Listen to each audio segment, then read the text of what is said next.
Welcome to the recipes tab. So here in the recipes tab, you will find some of my favorite recipes that were designed to optimize your health first.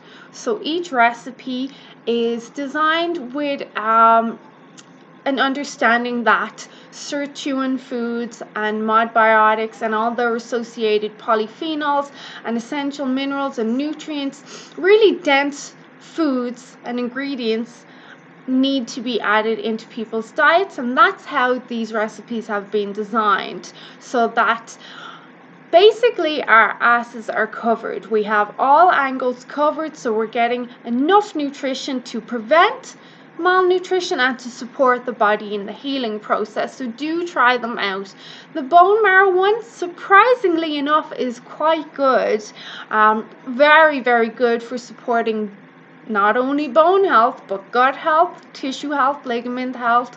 It can slow down the production of wrinkles, so you might want to give it a try. And there's some other awesome recipes. You will find PDFs here in this tab, so you'll have my turmeric recipes PDF and SIRTfoods and a few other PDFs, and of course I'm going to keep adding stuff in over time. If there is a recipe you would like to see, don't be afraid to ask me for it. Okay, enjoy!